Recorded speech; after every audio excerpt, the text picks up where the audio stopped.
E aí, fera, boa noite. Quem sobreviveu ontem, hoje, na verdade hoje, né? Quem sobreviveu ao primeiro dia de provas do Enem, que foi ontem, né? Domingo, dia 4 de novembro. E aí vocês fizeram provas de redação, prova de ciências humanas e prova de linguagens. No próximo domingo agora, dia 11, vai haver prova de matemática e vai ter prova também de ciências da natureza. A gente está aqui para, mais uma vez, revisar aí assuntos que podem cair nessas duas provas. É claro que o tempo é muito pequeno, né? Daqui para domingo não tem muito tempo para revisar tudo, mas vale a pena pontuar algumas coisas interessantes. Então a gente convidou para retomar a conversa, já conversamos em outro momento, estamos aqui de novo hoje com o professor Luiz Cabral, professor de matemática, aqui do Colégio Santa Maria, a escola que é parceira da gente no Papo de Fera, e com o professor Rodrigo Bacelar, que leciona biologia aqui no colégio. Tudo bem, professores? Tudo bem, boa noite, boa tarde. Tudo bom? Então, para começar, antes de entrar no assunto mesmo que interessa a vocês, eu vou só retomar um pouco de ontem, né? O Enem, nos dados preliminares, né, passados pelo INEP ontem à noite, o índice de abstenção no país foi de 24,9%, né, de estudantes que faltaram aí à prova. Isso dá um número de 1,4 milhão de candidatos, tá certo? É um índice um do mais baixo nos últimos 9 anos do Enem, de 2009 para cá, quando o Enem virou, de fato, uma substituição do vestibular, né? Então, são 10 edições de Enem e 9 anos de prova. Então, foi o percentual mais baixo até agora de abstenção, 24,9%. Em Pernambuco, a gente teve 307.320 inscritos, dos quais 25,1% faltaram, que isso dá 77 mil e alguma coisa aí de candidatos. Só também retocando de ontem, foram 67 candidatos eliminados por questões de descumprimento de edital, porque estavam com celular, porque estavam filando, e 2 jovens presos por ponto eletrônico. Coincidentemente, são irmãos gêmeos que estavam fazendo prova em Montes Claros, no interior de Minas Gerais. E o tema da redação, todo mundo já sabe, manipulação do comportamento do usuário pelo controle de dados na internet. Surpreendeu, eu conversei com alguns estudantes ontem na saída da Unicap, ficaram surpresos e se esperava muito fake news ou alguma coisa ligada à tecnologia, de fato foi tecnologia.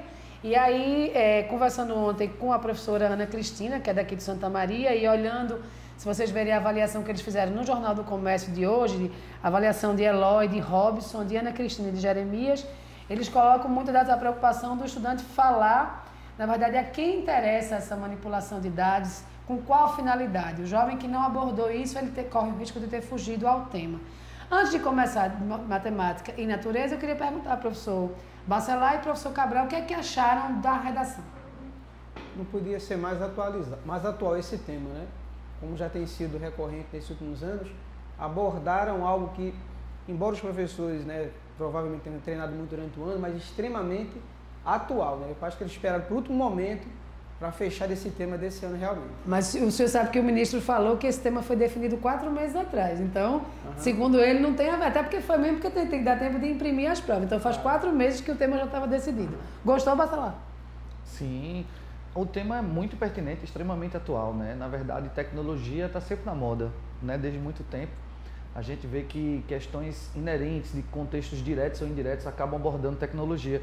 E esses vazamentos de informações recentes no Facebook, das contas, né, disponibilizando dados do usuário para outras empresas ou para quem vai ser direcionado, realmente ninguém sabe, e que permite que exista essa manipulação, esse direcionamento do indivíduo para o que ele mais gosta e para comprar de algumas empresas, é um tema muito pertinente. Eu tenho certeza que nossos alunos, né, por coincidência, a gente tem até discutido esse tópico no geral, né, com os professores de redação, nas conversas que nós temos, e a gente tem certeza que o nosso aluno ele vai se dar muito bem, porque é muito interessante, como é um assunto recente, bem atual, os alunos estão aí extremamente preparados para discutir sobre ele. Muito bem. Dito isso, vamos continuar a falar o que interessa, que é o próximo domingo. Ontem já foi, agora vamos olhar para frente. Domingo que vem, os feras vão ter 5 horas para fazer a prova de matemática e a prova de ciências da natureza. Como vocês lembram, ontem, igual no próximo domingo, Pernambuco não tem horário de verão, então o portão abre às 11, fecha ao meio-dia, as provas começam às 12h30 e vão às 17h30. É meia hora de diferença em relação a ontem. Então, são 5 horas aí para responder duas provas. Professor Luiz, a gente sempre pergunta isso, eu acho que vale repetir. Matemática reina sozinha no Enem como redação. É a única matéria das provas objetivas que aparece sozinha. Sendo assim, tem que estudar mais matemática essa semana, revisar mais matemática do que natureza? Veja, eu acho que o aluno, o mais adequado a dizer isso. Qual é a avaliação que ele faz de quanto ele está preparado? Essa não é aquela semana de você ficar procurando, né, onde você tem dúvida. E pelo contrário, é de você sedimentar mais ainda os conteúdos que você tem segurança, tá? Então, tem segurança em começar por matemática? Comece por matemática.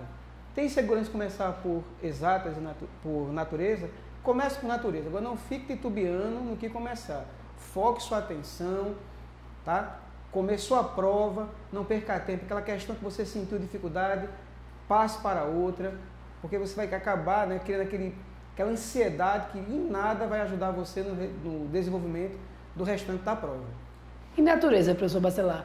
Biologia, química com física. Há uma equidade aí de distribuição de assuntos ou uma ganha mais do que a outra? O que é que o senhor aposta aí?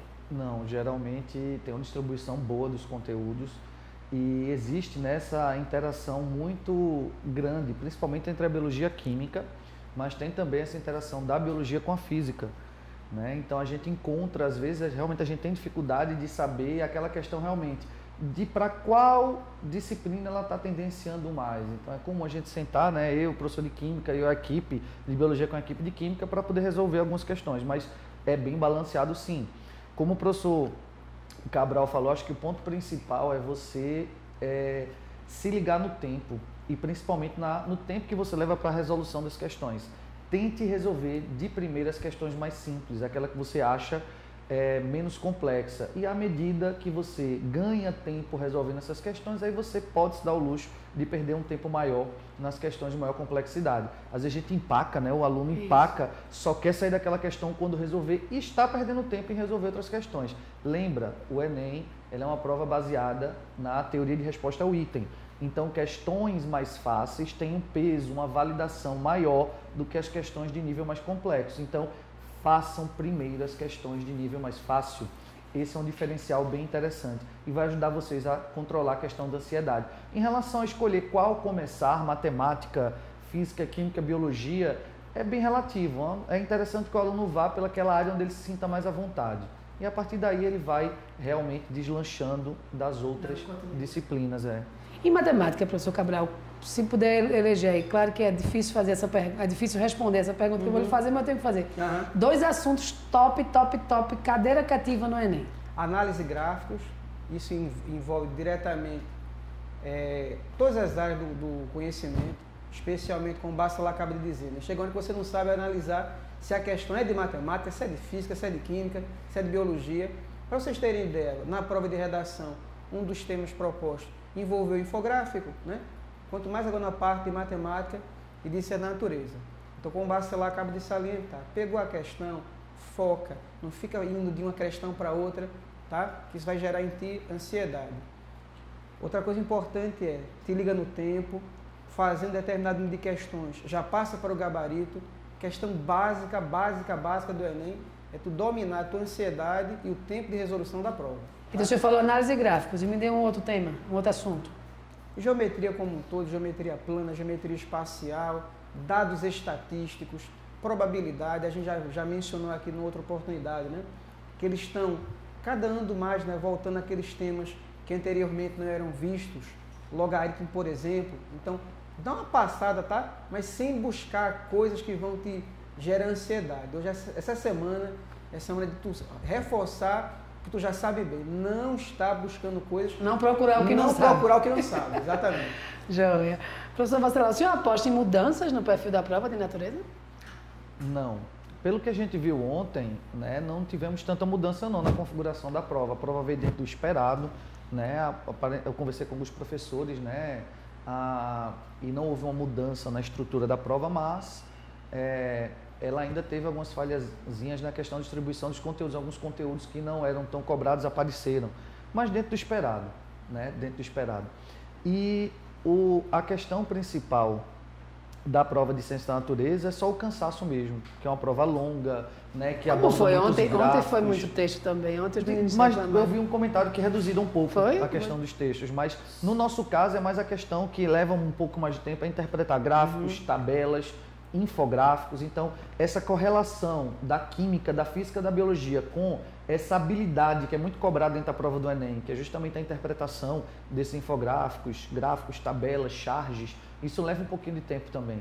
Quais são suas apostas, se pudesse também eleger 2 ou 3 temas na biologia? A gente fica batendo, né, em cima, mas assim, é interessante falar do eixo central, né? Aquela questão de programa de saúde, eu gosto muito e acho interessante quando eles abordam a parte de imunidade, né, que até para um próprio conhecimento do próprio aluno é interessante, abordando a questão de vacinas, soros, alergias, né, é bem interessante. A questão também relacionada à ecologia, poluição, interações, homem-ambiente, relações ecológicas também são bem pertinentes, como também a parte de biotecnologia, né? Essa parte aí é cobrada e a gente vê, né? O próprio tema da redação foi sobre tecnologia, mas como é um banco de dados e é feito um sorteio a partir das habilidades, é complicado a gente direcionar e dizer, vai cair tal conteúdo. É impossível, né? Até eu brinco com os alunos dizendo, olha, quem faz isso tem que estar ganhando dinheiro com outra área, né? Pois é, porque está dando uma dividende. Está dando uma de adivinha. Muito bem. A gente não está aqui com física e química, mas a gente fez um apanhado geral de assuntos que podem cair na prova, com mais, na verdade, nessas que caem com mais frequência, cair nas outras edições. Então vamos lá, professor Cabral, professor Bacelar, vai concordar ou não comigo? Em física seria mecânica, e aí leis de Newton ou cinemática, eletricidade, ondulatória, termodinâmica e ótica. É isso mesmo, professor? Dentro de física, pelo que a gente conversa com os professores, é o que mais é abordado, né? Mas assim, engraçado é que a gente tem como fazer um link interessante, por exemplo, com óptica. Então a gente pode ver essa questão das lentes. É óptica ou ótica? Eu falei óptica. Errado. Não, é óptica, é mais... Tanto faz ou é óptica? É óptica. É óptica. Então, desculpa aí, viu, Férias? Mas isso é questão de falar a pronúncia, né? Mas assim, a óptica, por exemplo, esses desvios, essas dificuldades de focalizar a imagem, né? Alterações do formato do olho que podem ser corrigidos com lentes, né? Então, isso é um tema que é abordado dentro da física e dentro da biologia também, na parte de lentes, na óptica e na parte da estrutura do olho, formação da imagem, interpretação da imagem, né? Se forma antes ou depois da retina, né? A questão da hipermetropia, da miopia. Então, essa interação existe muito íntima com a física, como também a termodinâmica, porque a gente pode estar falando de um ser vivo, das relações, de como ele produz a energia, de como ele utiliza a energia provinda do alimento, como são essas transformações, né? Falando de um ser vivo, desde uma bactéria até um animal, a maior parte da energia que ele produz é perdida para o ambiente na forma de calor. Então a termodinâmica ela está também interagindo muito com a biologia e a ondulatória, que a gente quando fala em ondas eletromagnéticas, a luz, por exemplo, a gente pode abordar dentro do contexto da fotossíntese. Então, né? Vai assunto então, aí. Pois é, então já você vê essa realmente interdisciplinaridade muito forte, muito que é um dos cargos-chefes da prova do Enem. Isso sem falar em ótica geométrica, que envolve naturalmente geometria, e em termologia, que usa escala, né? Fahrenheit, Celsius, né? Então tem muito como você relacionar essas áreas. Essa conversa existe aí. Essa conversa, há uma intrínseca, né, relação entre esses conteúdos todos. A gente está terminando a nossa conversa, mas me falei, matemática, mais algum ponto que o senhor consideraria que vale a pena abordar, professor Cabral?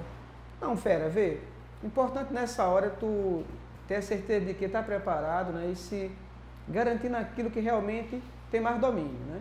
Então, foca naquilo que tu tem mais confiança essa semana, que certamente no domingo tu vai arrebentar a boca do balão. Muito bem.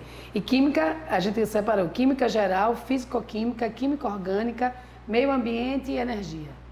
Também. Aí tem uma relação muito boa com a química orgânica, com a bioquímica, entre a questão de nutrição, né, da degradação das macromoléculas e micromoléculas, tem que ter o conhecimento químico e associado à biologia, e a parte ambiental, né? A química ambiental é uma questão que os alunos têm que levar muito em consideração. Então essa parceria é muito grande entre as disciplinas de ciência da natureza e com a própria matemática também, né? A gente brinca um pouquinho também com eles. Muito bem. Obrigada, professor Bacelar. Obrigada, professor Cabral. Férias é isso. A gente continua torcendo por vocês. Lembre-se que no domingo próximo, agora 11, a mesma coisa, o mesmo lugar que fez prova ontem, o mesmo horário, cartão de inscrição, documento de identidade, pode levar lanche, leva uma aguinha, se concentra, presta atenção no tempo de resolução das provas. Boa sorte. Semana que vem a gente conversa, na verdade, aí já sobre o vestibular seriado da UPE, porque para os férias pernambucanos não tem descanso. Acaba o Enem domingo dia 11 e no domingo seguinte já tem as provas do vestibular seriado da UPE. Boa sorte.